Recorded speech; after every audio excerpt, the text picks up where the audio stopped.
Hello everyone, स्वागत है आप सभी का आपके अपने यूट्यूब चैनल में। आईटीआई फर्स्ट ईयर का सीबीटी एग्ज़ाम 28 जुलाई से 20 अगस्त के बीच में है और आज के वीडियो में आपके लिए मैं फर्स्ट ईयर का इलेक्ट्रीशियन थ्योरी का रियल पेपर लेकर आया हूँ। यही पेपर आएगा 28 जुलाई से 20 अगस्त के बीच में। थ्योरी में 38 में से 38 स्कोर पक्का करेंगे इस बार, तो पूरा वीडियो देखना। अगर आपको थ्योरी में 38 में से 38 स्कोर करना है, इस बार पास होना है इलेक्ट्रीशियन फर्स्ट ईयर एग्जाम में, तो पूरा वीडियो जरूर देखो। बीच में वीडियो को छोड़कर चले जाते हो, बाद में क्वेश्चन स्किप हो जाते हैं, वही क्वेश्चन एग्जाम में आ जाएंगे। इसलिए पास होना है ना अच्छे नंबर से, तो पूरा वीडियो जरूर देखा कीजिए, क्योंकि 100% गारंटी है यही पेपर आपसे 28 जुलाई से 20 अगस्त के बीच में पूछा जाएगा इलेक्ट्रीशियन थ्योरी का। तो चलिए स्टार्ट करते हैं आज का वीडियो। तो देखिए दोस्तों, क्वेश्चन पेपर आपके स्क्रीन पे आ गया है। क्वेश्चन शुरू करें उससे पहले जितने भी प्यारे दोस्त वीडियो देख रहे हो, आपके लिए इतना मेहनत कर रहा हूं, तो सभी प्यारे दोस्त एक साथ वीडियो को लाइक कर दो और ज़्यादा से ज़्यादा अपने दोस्तों की मदद करने के लिए इस वीडियो को अपने सारे दोस्तों के साथ में शेयर जरूर करना, जिससे कि उनकी भी मदद हो जाए।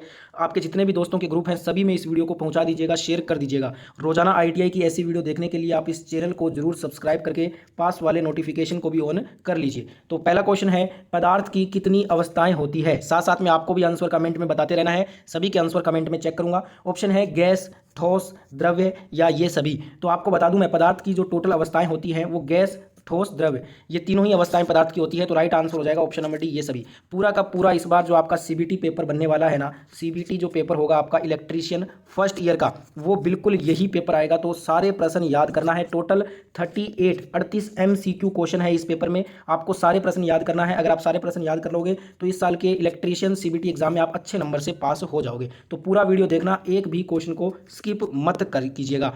अगला क्वेश्चन नंबर 2 देखिएगा, प्रोटॉन पर कौन सा आवेश पाया जाता है? ऑप्शन है आवेश रहित होता है, ऋणात्मक आवेश, धनात्मक आवेश या इनमें से कोई नहीं। तो आपको बता दूं, प्रोटॉन पर जो आवेश होता है वो पॉजिटिव चार्ज होता है, धनात्मक। ठीक है, तो यहाँ पे right answer option number C हो जाएगा इस क्वेश्चन का। ये तो हो गया दोस्तों, प्रोटॉन पर तो कौन सा चार्ज हो जाएगा? धनात्मक।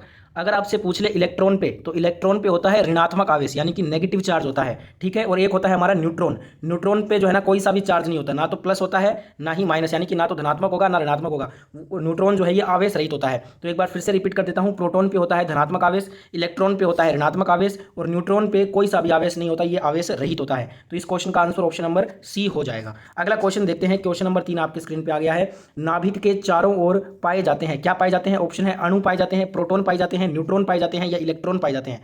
देखिए, नाभिक के चारों ओर दोस्तों इलेक्ट्रॉन जो है ना पाए जाते हैं। तो यहाँ पे राइट आंसर हमारा हो जाएगा option number D, right answer हो जाएगा। अगला क्वेश्चन है क्वेश्चन नंबर 4। यहाँ पे क्वेश्चन देखिएगा, लेड एसिड सेल के औसत विद्युत वाहक बल का मान कितना होता है? लेड एसिड सेल का जो औसत विद्युत वाहक बल होता है ना, EMF, उसका मान कितना होता है? 2.1 वोल्टेज होता है। सी नंबर ऑप्शन राइट हो जाएगा। कभी कभी ऑप्शन में 2.2 भी दिया होता है, तो वो भी आपका करेक्ट होगा, ध्यान रखिएगा। ठीक है, तो यहाँ पे right answer option number C होगा इस क्वेश्चन का। अगला क्वेश्चन देखिएगा, क्वेश्चन है लेड एसिड सेल की दक्षता प्रतिशत का मान कितना होता है? ऑप्शन है 80%, 80 से 85%, 90 से 95%, 70 से 75%। तो आपको बता दूं, लेड एसिड सेल की जो एफिशिएंसी परसेंटेज होती है ये 90 to 95% होती है, 90 से 95। तो यहाँ पे सी नंबर ऑप्शन हमारा राइट आंसर हो जाएगा इस क्वेश्चन का। अगला क्वेश्चन है, पूर्ण डिस्चार्ज लेड एसिड सेल के विशिष्ट गुरुत्व का मान कितना होता है? ऑप्शन है 10.1, 1.1, 1.5, 1.8। तो आपको बता दूं मैं, जो पूर्ण डिस्चार्ज लेड एसिड सेल का विशिष्ट गुरुत्व होता है ये 1.1 होता है। कितना होता है? 1.1 होता है। तो right answer option number B इस क्वेश्चन का करेक्ट आंसर हो जाएगा। अगला क्वेश्चन देखिएगा दोस्तों, हाइड्रोमीटर द्वारा किसका मापन किया जाता है? ऑप्शन है आपेक्षिक घनत्व का, आपेक्षिक दाब का, आपेक्षिक ताप का या इनमें से कोई नहीं। देखिए, जो हाइड्रोमीटर होता है इससे हम आपेक्षिक घनत्व को मापते हैं। Right answer option number A हो जाएगा इस क्वेश्चन में। नेक्स्ट क्वेश्चन आपके स्क्रीन पे क्वेश्चन नंबर 8 है, ट्रांसफार्मर की वाइंडिंग में कौन सा तार प्रयुक्त किया जाता है? ऑप्शन है लोहे का तार, सुपर इनेमल तार, GI तार या ये सभी। तो आपको बता दूं, ट्रांसफार्मर की जो वाइंडिंग होती है उसमें हम सुपर इनेमल तार का यूज करते हैं, जिससे कि कम से कम हो सके।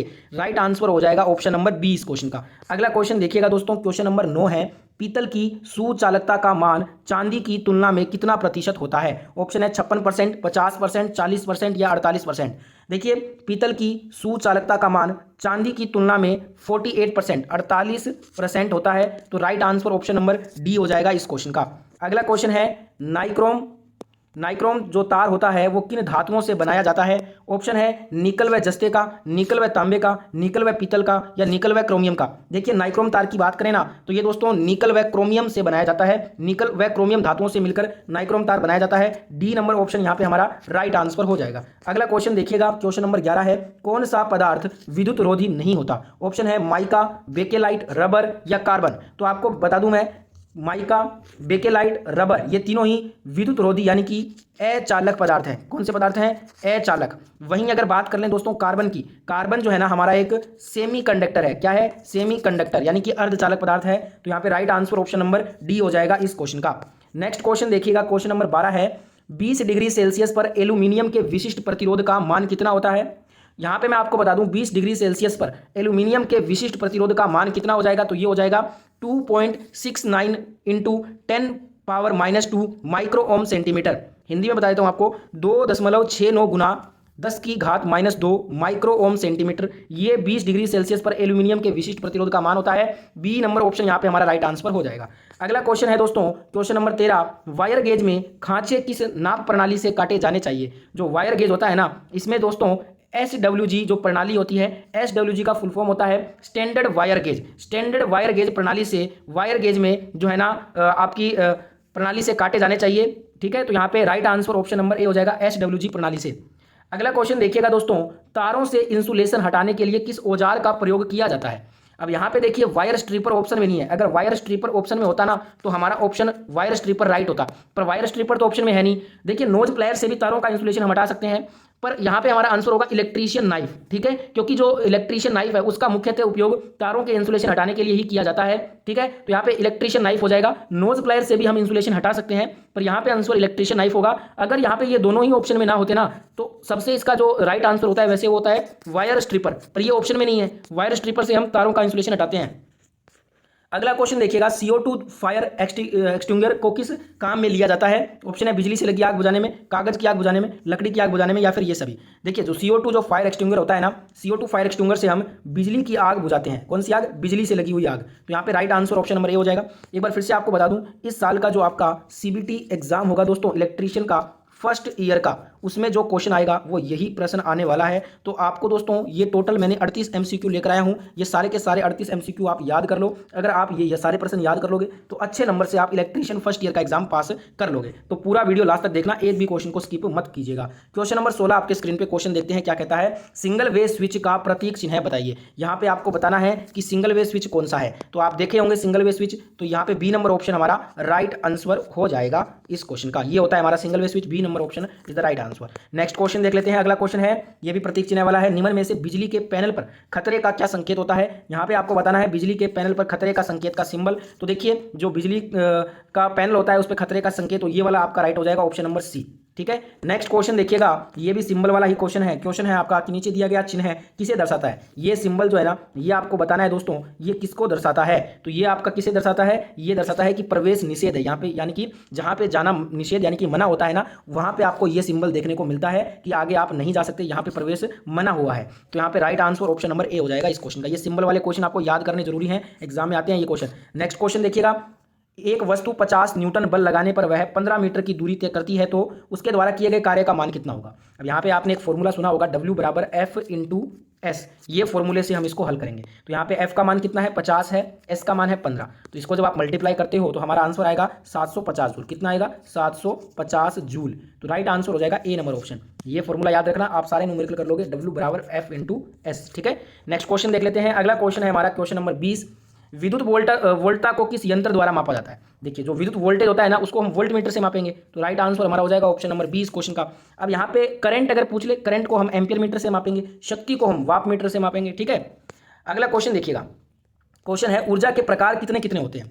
अब यहाँ पे ऑप्शन है परमाणु ऊर्जा, रासायनिक ऊर्जा, विद्युत ऊर्जा या फिर ये सभी। तो आपको मैं बता दूं ऊर्जा के ये तीनों ही प्रकार होते हैं, परमाणु भी होता है, रासायनिक भी होता है, विद्युत भी होता है। तो राइट आंसर आपका ऑप्शन नंबर डी ये सभी हो जाएगा। नेक्स्ट क्वेश्चन देखिएगा, क्वेश्चन नंबर 22 है, एफपीएस प्रणाली में ऊर्जा की इकाई को मापा जाता है किसमें? ऑप्शन है जूल में, फुट पॉइंट में, अर्ग में, इनमें से कोई नहीं। देखिए वैसे आपको पता है ऊर्जा की इकाई जूल ही होती है, पर यहाँ पे एफपीएस प्रणाली में पूछ रहे हैं तो यहाँ पे जूल मत कर देना, गलत हो जाएगा। एफपीएस प्रणाली में ऊर्जा की इकाई होती है फुट पॉइंट। क्या होती है? फुट पॉइंट होती है। तो यहाँ पे बी नंबर ऑप्शन हमारा राइट आंसर हो जाएगा इस क्वेश्चन का। अगला क्वेश्चन है दोस्तों, निम्न वोल्टेज निम्न वोल्टेज की परास कितनी होती है? ऑप्शन है 0 से 250 वोल्ट, 0 से 230 वोल्ट, 10 से 110 वोल्ट, 5 से 240 वोल्ट। तो देखिए निम्न वोल्टेज की जो रेंज होती है ये 0 से 250 वोल्टेज होती है। राइट आंसर हो जाएगा ए नंबर ऑप्शन इस क्वेश्चन का। अगला क्वेश्चन क्या कह रहा है, यहाँ पे आपको जो है ना अभिक्रिया दिया है H2SO2 2H प्लस SO4, ये अभिक्रिया किस सेल से संबंधित है? ये जो अभिक्रिया है ना ये किस सेल से संबंधित है ये बताना है। ऑप्शन है लेक्लांची सेल, वोल्टेक सेल, डेनियल सेल या बुनसेन सेल। तो देखिए ये वाली अभिक्रिया आपने बुक में देखा होगा, ये वोल्टेक सेल से संबंधित है। किससे? वोल्टेक सेल से। तो यहाँ पे right answer option number B हो जाएगा इस क्वेश्चन का। नेक्स्ट क्वेश्चन देखिएगा दोस्तों, हेक्सा फ्रेम ब्लेड के 25 mm क्षेत्र में दांतों की संख्या कितनी होती है? हेक्सा फ्रेम ब्लेड में 25 mm क्षेत्र में दांतों की जो संख्या होती है ये दोस्तों 25 से 30 होती है। कितनी होती है? 25 to 30, 25 से 30 होती है। Right answer option number B हो जाएगा। नेक्स्ट क्वेश्चन है दोस्तों, पीतल के सीटों की सोल्डरिंग के लिए कौन सा फ्लक्स काम में लिया जाता है? पीतल की सीटों की सोल्डरिंग के लिए जो फ्लक्स हम काम में लेते हैं वो होता है जिंक क्लोराइड। कौन सा होता है? जिंक क्लोराइड होता है। कौन सा? Zinc chloride. तो यहाँ पे सी नंबर ऑप्शन हमारा करेक्ट हो जाएगा। नेक्स्ट यहाँ पे क्वेश्चन देखिएगा, सोने की सोल्डरिंग के लिए प्रयुक्त फ्लक्स का नाम बताइए। ऑप्शन है zinc chloride, ammonium chloride, hydrochloride या इनमें से कोई नहीं। देखिए जो सोने की सोल्डरिंग होता है ना इसके लिए भी हम जो फ्लक्स प्रयुक्त करते हैं वो जिंक क्लोराइड ही होता है। ठीक है, तो यहाँ पे ए नंबर ऑप्शन राइट हो जाएगा। आपको दोनों याद करना है, सोने की सोल्डरिंग और साथ में पीतल की सीटों की सोल्डरिंग, दोनों के लिए हम जिंक क्लोराइड का यूज करते हैं। ठीक है, कंफ्यूज नहीं होना आप। अगला क्वेश्चन देखिएगा, क्वेश्चन नंबर 28 है, निम्न में से फ्लक्स का चयन किसके आधार पर किया जाता है? ऑप्शन है सोल्डर के क्रियाशील तापमान के आधार पे, सोल्डरिंग विधि के आधार पे, जोड़े जाने वाले पदार्थ के आधार पे या फिर ये सभी। तो देखिए ये तीनों के ही आधार पे हम फ्लक्स का चयन करते हैं। Right answer option number D हो जाएगा ये सभी। अगला क्वेश्चन है, फेराडे के द्वितीय नियम का गणितीय रूप क्या होगा? जो फेराडे है इसका जो द्वितीय दूसरा नियम है ना गणितीय रूप में, ये होता है M1/M2 बराबर E1/E2 बराबर Z1/Z2। ये आपका गणितीय रूप होता है फेराडे का द्वितीय नियम का। ये आप रट लेना, एग्जाम में आएगा, ध्यान रखिएगा। M1/M2 बराबर E1/E2 बराबर Z1/Z2। बी नंबर ऑप्शन यहाँ पे राइट आंसर हो जाएगा। नेक्स्ट क्वेश्चन देखिएगा, लेड एसिड सेल की धनात्मक प्लेट किस पदार्थ की बनी होती है? ऑप्शन है निकिल ऑक्साइड से, लेड पेरा ऑक्साइड से, निकिल हाइड्रोक्साइड से या इनमें से कोई नहीं।